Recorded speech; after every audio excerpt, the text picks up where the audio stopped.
Bab 74, Meningkatkan Basis Budidaya, Bagian 2. Pengaruh Quilvian telah berkembang dalam beberapa tahun terakhir. Banyak elit telah bergabung dengan barisannya juga. Saat ini, itu seperti harimau yang memiliki sayap yang tumbuh. Sebelumnya, Si Wuya telah mendengar bahwa Ren Buping, penguasa kuil iblis, telah mengasingkan diri untuk berkultivasi. Kadang-kadang, akan ada berita tentang peningkatan besar yang dilakukan Ren Buping, tetapi dia tidak pernah bisa memverifikasi berita tersebut. Pertumbuhan pengaruh Quilvian telah mempengaruhi Darknet dan terutama, Sekte Nether. Untuk alasan ini, dia telah menempatkan mata-mata di dekat Ren Buping untuk mengawasi setiap gerakan Ren Buping. Ren Buping bukanlah satu-satunya yang berkultivasi dalam pengasingan.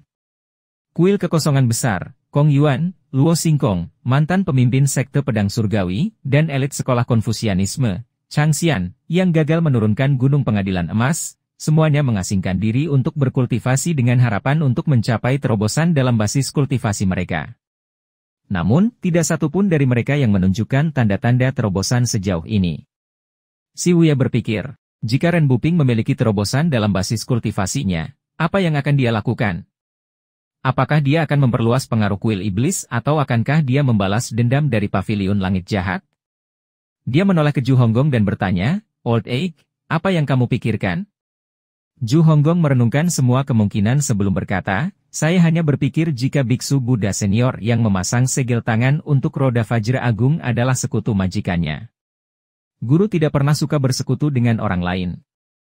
Namun, waktunya berbeda sekarang. Bukan sepenuhnya mustahil bagi Tuan untuk melakukan hal seperti itu. Bagaimanapun, tampaknya ada tambahan baru di pavilion langit jahat. Mata Zhu Honggong berbinar. Guru telah menerima murid lain? Saya tidak akan mengatakan orang itu murid. Dia lebih seperti staf. Selain itu, penghalang Gunung Pengadilan Emas telah dipulihkan meskipun alasannya tidak jelas. Adapun masalah lainnya, mari kita tunggu sampai dia telah menghabiskan umur yang dialokasikan. Staf lain. Kakak ketujuh, mengapa kita tidak kembali ke pavilion langit jahat? Zhu Honggong menyarankan. Si Wuya tidak berkenan menjawab. Dia hanya menatap Zhu Honggong dengan dingin, menyebabkan tulang punggung Zhu Honggong menggigil. Di ruang tersembunyi di Evil Sky Pavilion di Golden Chord Mountain. Luyo melirik poin prestasi saat ini, 5010 poin prestasi. Dia tidak mendapatkan banyak poin dari insiden altar suci. Dia berpikir, 5.000 poin cukup untuk membeli avatar, Mighty Four Quadrants. Saya dapat meningkatkan basis kultivasi saya dengan segera. Namun, haruskah saya menghabiskan semua poin prestasi saya hanya untuk membeli avatar? Luyo tidak berpikir itu sepadan karena dia menghitung angka-angka dalam hati. Dia mempertimbangkan undian itu sejenak sebelum menolaknya. Dia pernah menghabiskan 66 poin prestasi pada undian hanya untuk menerima kartu pembalikan. Namun, selalu ada kemungkinan dia mendapatkan jackpot. Sangat disayangkan dia memiliki sedikit lebih dari 5.000 poin prestasi. Dia tidak memiliki poin ekstra untuk mencoba peruntungannya dengan undian berhadiah. Saya harus menunggu sampai saya memiliki lebih banyak poin prestasi. Itu aman di Gunung Pengadilan Emas sehingga Luyo bisa meluangkan waktu untuk mendapatkan poin prestasi. Untuk saat ini, dia memutuskan untuk meningkatkan basis kultivasinya. Kartu item hanya efektif melawan satu lawan. Dia beruntung saat kejadian di altar suci. Dalam keadaan normal, dia tidak bisa menjamin dia akan selalu bisa melakukan pertarungan satu lawan satu. Luyo mengendalikan sistem dengan pikirannya dan membeli avatar Mighty Four Quadrants. Ding! Mendapatkan avatarnya, Mighty Four Quadrants. Saat pemberitahuan sistem muncul, avatar asli Luyo, Trichon Dancing Flowers, menghilang sebelum digantikan oleh Mighty Four Quadrants. Dia merasakan primal ki-nya melonjak seperti banjir di dalam tubuhnya. Dengan avatar barunya, itu menerobos lautan ki dantiannya. Primal ki-nya tumbuh dengan cepat dan mudah menerobos dari tahap tengah alam kondensasi sense ke puncak alam sense condensing. Tidak butuh waktu lama sebelum lautan ki dantiannya dipenuhi dengan primal ki. Seorang pria yang berdiri di antara langit dan bumi seperti kapal.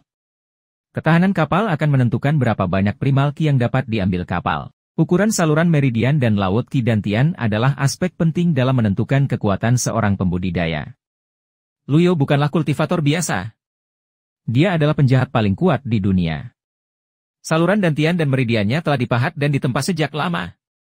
Ketika Primal Ki melonjak, seolah-olah pintu air sungai yang dibuka. Lu Yao tidak bisa menghentikannya sama sekali karena basis kultivasinya meningkat dengan cepat. Lu Yao dengan cepat duduk dan menyilangkan kaki, memfokuskan pikirannya. Dia tidak berani menganggap enteng ini dan dengan cepat mengarahkan semua perhatiannya untuk meningkatkan basis kultivasinya. Selain itu, Lu Yao memahami sesuatu. Awalnya, ketika dia mendapatkan sistem, basis kultivasinya berada di 9 kali lipat badi tempering. Badi tempering melatih otot, tulang, dan kulitnya. Ji Tiandao telah mencapai ini sebelumnya, oleh karena itu, dia tidak perlu mengolahnya lagi. Adapun 5 lubang dari alam pencerahan mistik dan alam pengembunan sens, mereka seperti penanaman keinginan. Dengan kata lain, peningkatan basis kultivasinya sekarang sepenuhnya bergantung pada level avatar dan jumlah primal ki yang dia serap.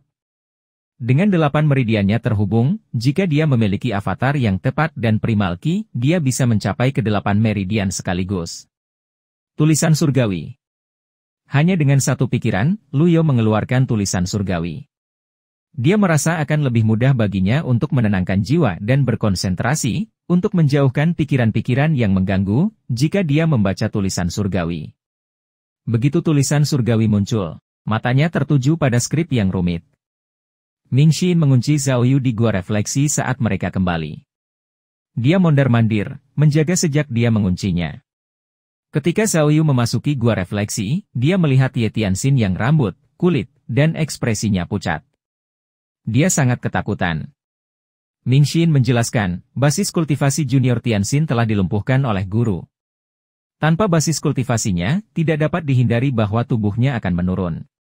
Tidak mengherankan jika ia akhirnya terlihat seperti ini. Ketika Zhao Yu mendengar ini, dia dalam hati terkejut. Apa yang dia lakukan untuk menjamin hukuman seberat itu? Tiba-tiba, dia merasa sangat bersyukur bahwa dia masih memiliki basis kultivasinya. Dia tidak ulet atau berani seperti Ye Tianxin, dia merasa tidak ada perbedaan antara tidak memiliki basis kultivasi dan mati. Dia berpikir secara emosional, untungnya, saya tidak melakukan kesalahan besar seperti yang dilakukan oleh Junior Sister Tianxin. Junior Sister Zhao Yu, kali ini, Anda sangat beruntung telah dibawa kembali tanpa cedera oleh Tuan. Guru telah memerintahkan saya untuk menahan Anda berdua di sini untuk merenungkan tindakan Anda. Tolong jangan salahkan kakak senior untuk ini, kata Ming Xin. Zhao Yu mengangguk dan berkata, aku bersyukur, kakak senior, aku tidak menyalahkanmu.